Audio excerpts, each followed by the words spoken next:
Hi అండి. Welcome to my channel Kazi corner creations.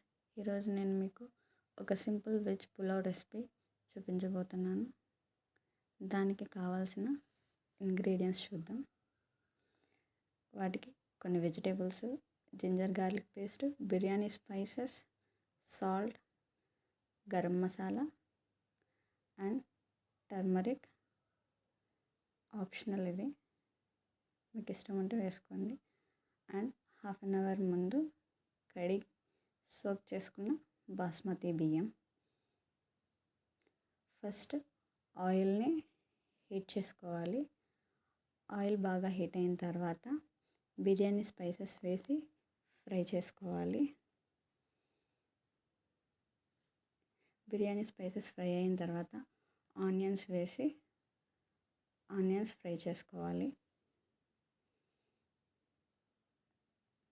Onions కూడా బాగా ఫ్రై అయిన తర్వాత జింజర్ గార్లిక్ పేస్ట్ వేసి ఫ్రై చేసుకోవాలి.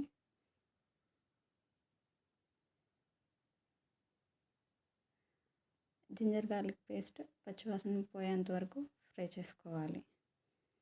అవి వేగిన తర్వాత మనం ముందుగా కడిగి తరిగి పెట్టుకున్న కొత్తిమీర, పుదీనా వేసి ఫ్రై చేసుకోవాలి.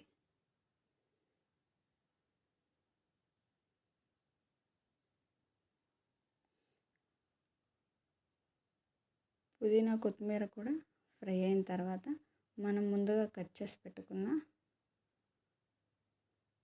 వెజిటేబుల్స్ అన్నీ వేసుకొని ఫ్రై చేసుకోవాలి.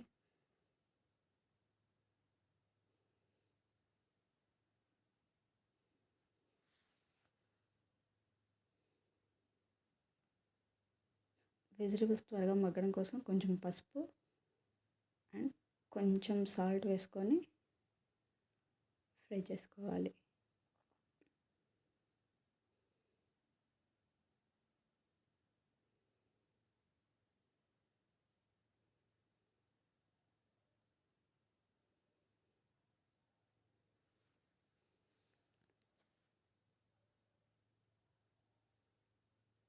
వెజిటేబుల్స్ అన్నీ వేగిన తర్వాత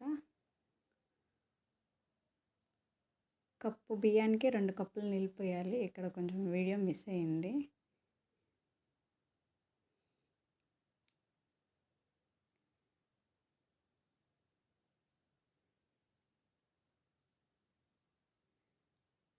ఎసరు బాగా కాగిన తర్వాత నానబెట్టుకున్న రైస్ వేసేసి ఒకసారి మొత్తం కలుపుకోవాలి.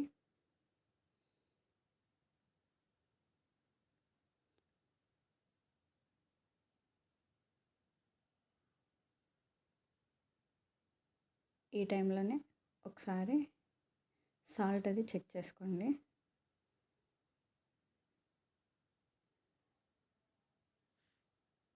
మన రుచికి తగ్గ సాల్ట్ అడ్జస్ట్ చేసుకొని లిడ్ పెట్టేసి లో టు మీడియం ఫ్లేమ్ మీద ఒక 10 to 15 మినిట్స్ వదిలేస్తే మన వేడి వేడి వెజ్ పులావ్ రెడీ అవుతుంది. చూసారుగా ఎంత పొడి పొడిగా వచ్చిందో. మీరు కూడా ఒకసారి ట్రై చేయండి, కామెంట్ చేయండి, షేర్ చేయండి. Thanks for watching.